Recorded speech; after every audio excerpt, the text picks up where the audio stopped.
In this video, let's dive into the production of 21 Savage's new album, American Dream, finding out how his favourite producers like Metro Boomin, London on the Track create that dark trap sound. Following their similar techniques, let's produce a beat for 21 Savage. Starting off with tracks like Red Rum.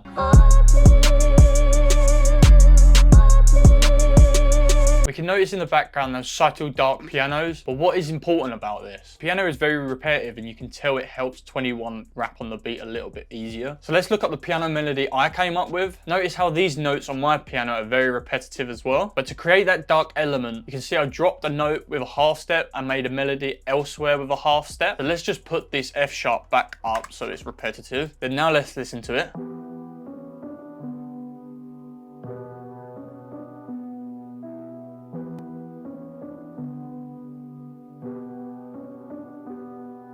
But if we drop it back down, it even creates a more darker element.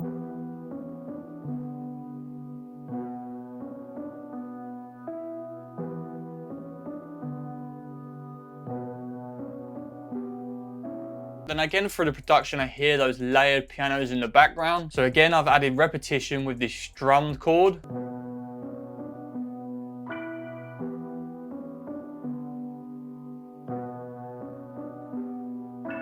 A lot of the production for this album is actually using old soul samples. To give it that character, I've added this old tape and amp. And now let's listen to how different it sounds when I turn it on.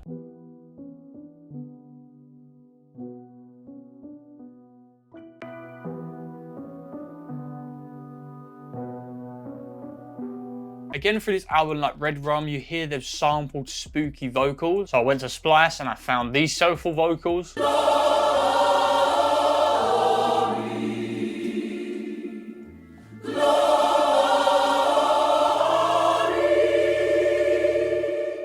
Obviously, I've chopped them up a little bit, then used this distorted tape to give it a little bit more harmonics and make it sound like a vintage sample, and it sounds like this.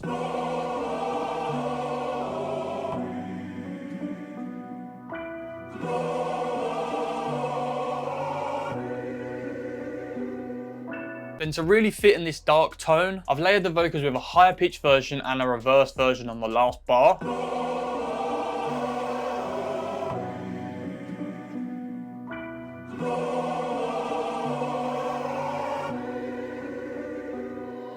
I feel like this gels together to make that perfect dark feel. Then I wanted to add some strings just like in Nena.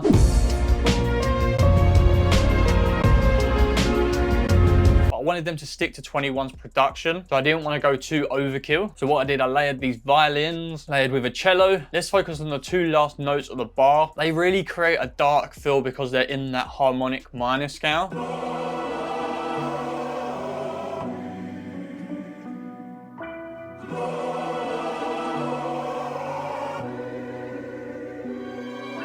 And what I like to do when I layer strings is pan them individually on each side. And you can see I've actually put them into a drum bus. I've used this Sound City reverb that really makes the strings sound real. Then moving on to songs like All of Me.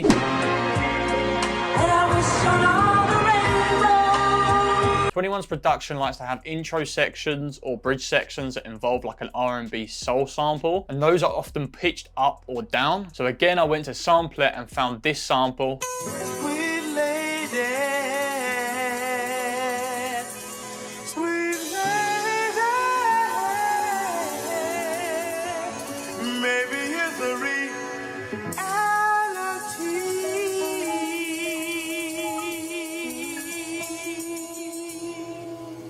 So I pitched this down and added this low hi.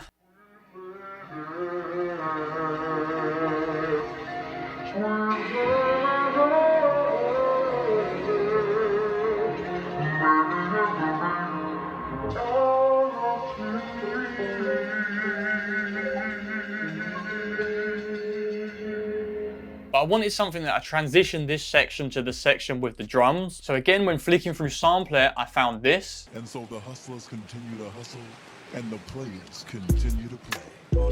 And I instantly found that intro bit and thought, yeah, that is perfect to fit with this kind of vibe. So I added this delay with some subtle automation, as you can see. And you'll notice once the drums play how this fits so well. And so the hustlers continue to hustle and the players continue to play.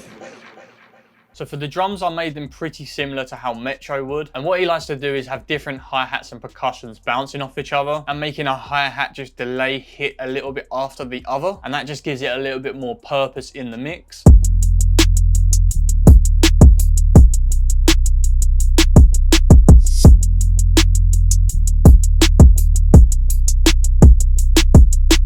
And just like I mentioned with the transitions earlier, you can hear snare fills throughout 21's production. And when these are used, they're often used in different pitches, which when we listen to them when they're all playing the same pitch, that doesn't sound very good. Whereas if I play them with different pitches, they sound a lot more better. Now if we listen to the whole beat, this is what they sound like.